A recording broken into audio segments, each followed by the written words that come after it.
Hello students, आज मैं आपको इंट्रोडक्शन पार्ट 2 बता रही हूँ। पहले मैं कर चुकी हूँ पार्ट 1, ठीक है।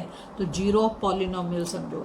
ए रियल नंबर के is called a zero of polynomial P x if P के इज इक्वल टू जीरो। देखो क्या क्या चीज़ तुम चेक कर सकते हो, पहले समझ लो। Check whether the given expression are polynomial और नॉट। जो आपको एक्सप्रेशन दिया गया है वो पॉलिनोमियल है भी कि नहीं, पहले ये चेक करो। दूसरा, find the degree and coefficient of the given polynomial. दूसरा काम ये करोगे, डिग्री और कॉफिशेंट को पहचानोगे। तीसरा, identify the given polynomial as linear, quadratic और क्यूबिक है कि नहीं।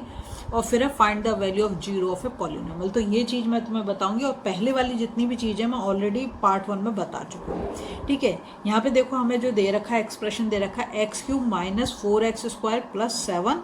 तो मैं कहूँगी हाँ ये एक पॉलिनोमियल है, ठीक है, क्योंकि इसकी पावर जो कैसी है, पॉजिटिव पावर है ना।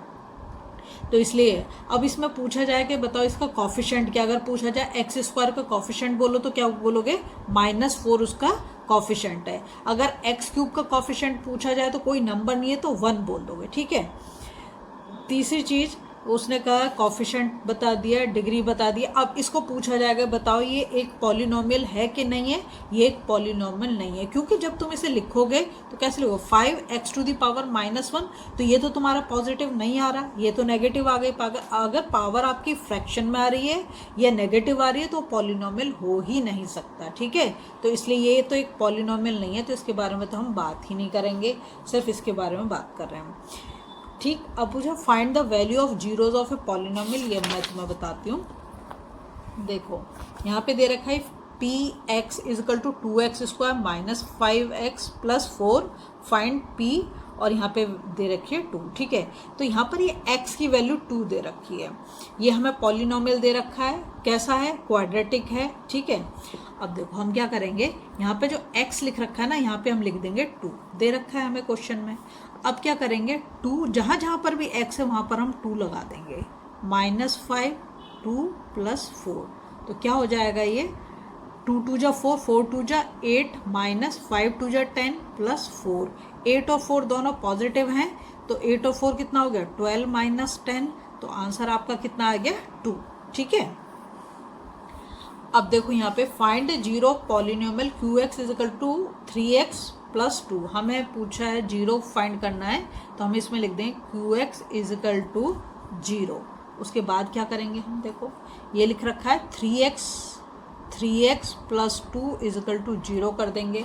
उसके बाद क्या करें, हमें तो x की वैल्यू फाइंड आउट करनी है ना, तो हम करेंगे x इज इक्वल टू -2। इसको मैं इक्वल के दूसरी साइड ले गई, और 3 यहाँ मल्टीप्लिकेशन में है, ये आ गया यहाँ नीचे, ठीक है, डिवीजन में। तो क्या हो गया, -2/3 is a zero of polynomial QX, ठीक है। समझ में आया, ऐसे हम उसके जीरो फाइंड आउट कर देंगे, ठीक है।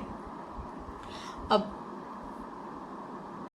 देखो मैं तुम्हें रिमाइंडर थ्योरम बताया। रिमाइंडर थ्योरम क्या है, if a polynomial px of degree greater than और इक्वल टू 1, क्या बोल रहा है, ग्रेटर देन और equal to 1 is divided by a linear polynomial x minus a where a is a constant, then the remainder will be pa। देखो अब यहाँ पे मैंने क्वेश्चन लिया है, find the remainder when polynomial, हमें दे रखा है fx is equal to x³ minus 3x² plus 4x plus 50 is divided by x plus 3।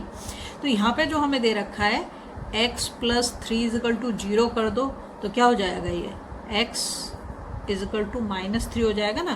तो अब आपको क्या करना है, ये जो दे रखा है ना, ये दे रखा है f(x) is equal to x³ minus 3x² plus 4x plus 50। तो यहाँ x की जगह पे आप -3 लगा दोगे, तो मैं यहाँ पे लिख रही हूँ f-3, ठीक है।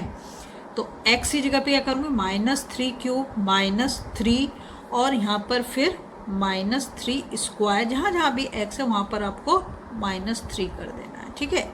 ऐसे दे रखा होगा तो उसे इक्वल के दूसरी साइड ले जाओगे, साइन चेंज हो जाएगा। अगर प्लस में दे रखा तो माइनस हो जाएगा, माइनस दे रखा तो प्लस हो जाएगा। अब जब हम इसे निकालेंगे तो 3 3 जा 9, 9 3 जा 27, क्योंकि ये एक ऑड नंबर में इसकी पावर, तो ये माइनस में ही रहने वाला है।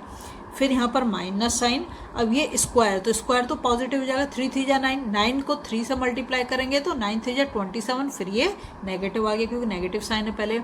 यहाँ प्लस माइनस माइनस साइन होगा, 4 3 जा 12 प्लस 50, ठीक है। अब हम क्या करेंगे, तीनों नेगेटिव नंबर को ऐड करेंगे, 7 7 14, 14 और 2 16, 1 कैरी ओवर, और ये हो गया 6, तो ये आ गया -66 + 50। अब हम इससे इसको माइनस करेंगे तो 6 से 0 गया तो 6 और 6 से 5 गया तो 1, और किसका बड़ा है नेगेटिव, तो -16 ये इसका रिमाइंडर हो गया। ऐसे हम रिमाइंडर थ्योरम को अप्लाई करेंगे, ठीक है।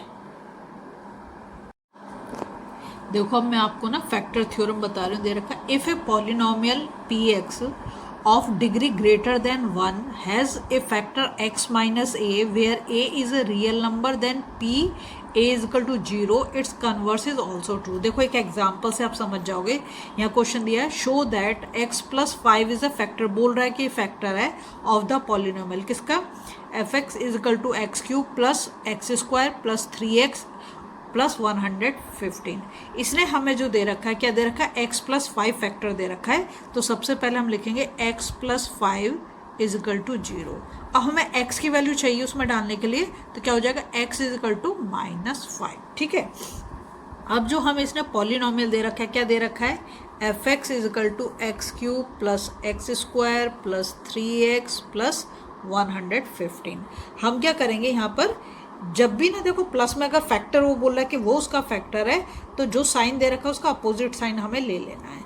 तो यहाँ पे मैं क्या लूँगी, +5 नहीं लूँगी, -5। बता दिया -5 क्यों आएगा, यहाँ पे मैंने करके दिखा दिया है, ठीक है। जहाँ जहाँ पर भी x है वहाँ पर मैं -5 वैल्यू पुट कर दूँगी, और जो पावर है वो पावर को ऐसे ही लिख दूँगी जो दे रखी है, ठीक है। तो उसके बाद हम क्या करेंगे, अभी से हम जब कैलकुलेट करेंगे, ये f है, ठीक है। तो 5 का क्यूब करेंगे, -5 का क्यूब करेंगे तो -125 हो जाएगा, है ना, क्योंकि पावर कैसी है हमारी, ऑड नंबर में। यहाँ पर पावर कैसी है हमारी, इवन नंबर में, तो ये तो पॉजिटिव हो जाएगा। 5 5 जा 25। यहाँ पर देखो 3 5 जा 15, तो यहाँ हमारा जो साइन आएगा वो माइनस का आएगा, प्लस का मत कर देना, -15 आएगा, ठीक है। और ये हो गया हमारा 115। अब हम क्या करेंगे, मैं ऐसा कर रही हूँ, नेगेटिव नंबर को एक साथ ले रही हूँ, तो 125 और -15 को मैंने एक साथ ले लिया, और +25 और +115 को एक साथ ले लिया। जब दोनों नेगेटिव नंबर हैं तो साइन तो हमारा माइनस का आएगा, लेकिन हम इसे ऐड कर देंगे, 5 5 10, 1 कैरी ओवर, 2 1 3 1 4, 140 हो गया, ठीक है। और ये वाला 5 5 10, 1 कैरी ओवर, 2 3 4, ये 140, ये प्लस का ये माइनस का, तो आंसर हमारा क्या आ गया, 0। इससे प्रूव हो जाता है कि हाँ x + 5 जो है x³ + x² + 3x + 115 का क्या है, फैक्टर है। जब भी आपका फैक्टर वो है तो रिमाइंडर तो 0 ही आएगा, ठीक है। अगर आपको वीडियो पसंद आ रही प्लीज़ लाइक शेयर सब्सक्राइब जरूर कर दें, फॉलो जरूर करें।